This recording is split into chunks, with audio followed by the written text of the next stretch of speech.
ऋतिसूत्रमो यो वेद निषिद्धा था अधर्म। वेदों ने जिन कर्मों का विधान किया है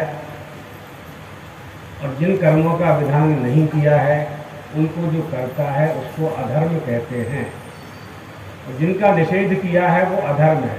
वेद स्वयं भगवान के स्वरूप हैं, उनके श्वास प्रश्वास से स्वयं वेद प्रकट हुए हैं, ऐसा हमने सुना है।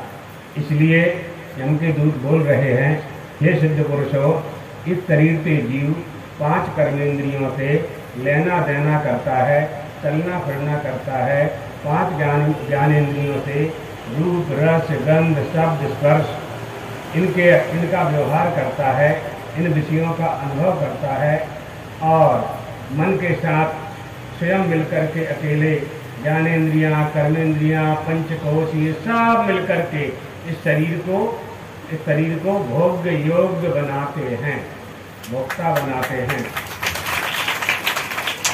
तदेतत् षोडश कलम लिंगम शक्तित्रयम महत् धत्ते अनुसंतृतिम पुंसी हर्ष शोक भयादिताम। जीव का यह 16 कला और सत्वादि 3 गुणों वाला लिंग शरीर अनादि है। यह जीव को बार बार हर्ष शोक भय पीड़ा देने वाला और जन्म मृत्यु के चक्कर में डालने वाला है। इसलिए हे देवताओं, भगवान विष्णु के पार्षद, ये ब्राह्मण बड़ा पापी है, हम इसको यमलोक ले जाएंगे और यमराज जो इसको जो दंड देना चाहेंगे वो दंड इसको प्राप्त होगा। अजामिल शास्त्रज्ञ था, सदाचारी था, विनीत था, फिर भी काम चेष्टा को देख करके असमर्थ होकर के मोहित हो गया और इसने अपने ब्राह्मण धर्म का त्याग कर दिया। इसलिए यह पापी है। भगवान के पार्षदों ने कहा, अयम ही कृत निर्देशो यमदूतो, इसने करोड़ों जन्मों की पाप राशि का प्रायश्चित कर लिया, क्योंकि मरते समय जैसे ही तुम लोगों का इसने दर्शन किया तो भगवान नारायण का नाम लेकर के पुकारा। नारायण का नाम लेने मात्र से सारे पाप का जो समूह था वो भस्म हो गया।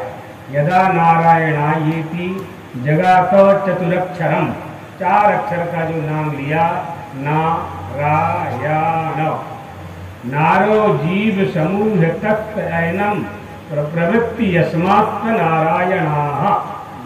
ये नारायण का लक्षण है। जीव जिसमें प्रवृत्त हो, जीव का जिसके साथ मन लग जाए, जीव जिसका स्मरण करने लगे, जीव का जिसके साथ प्रेम हो जाए, उसे नारायण कहते हैं। नारो जीव समूह ऐनम यस्य असौ नारायणाः। नार जीव समूह को कहते हैं, और अयन माने आश्रय स्थान।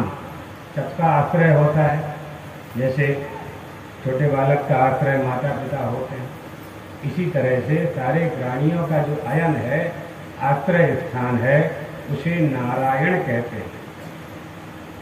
जिसने नारायण इन 4 शब्दों का 4 अक्षरों का उच्चारण कर लिया है, उसी समय केवल उतने ही नाम उच्चारण मात्र से सारे पापों का प्रायश्चित कर लिया। शास्त्रों में लिखा है, पतितः स्खलितो भग्नः संदष्टस्त तप्त आहतः। जो मनुष्य गिरते समय पैर के फिसल जाने पर, अंग भंग हो जाने पर, सांप के डसने पर, आगी के गिर जाने पर, चोट के लग जाने पर, नदी में गिर जाने पर, अकस्मात के कारण जिसकी किसी की अचानक मृत्यु हो जाती है और वह मरते समय भगवान का नाम लेता है, तो भगवान के धाम को प्राप्त कर लेता है। इसलिए हम इसको विष्णु लोक ले जाएंगे। सुखदेव जी कहते हैं, राजन, इस प्रकार भगवान के पार्षदों ने भागवत धर्म का पूरा निर्णय सुना दिया। ये भगवान के स्थान को प्राप्त करने का अधिकारी है, पूरा अधिकारी है। ये यम लोग नहीं जा सकता है। यम की यातना तो पापियों को मिलती है।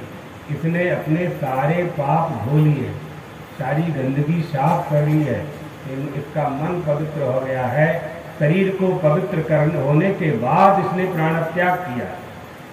पार्षदों की बात सुनकर यमराज के यमदूत यमराज के पास गए और उन्होंने ज्यों का त्यों वृत्तांत सुना दिया। अजामिल के प्रसंग में महात्मा लोग एक प्रसंग सुनाते हैं कि एक बार अजामिल के घर में अजामिल के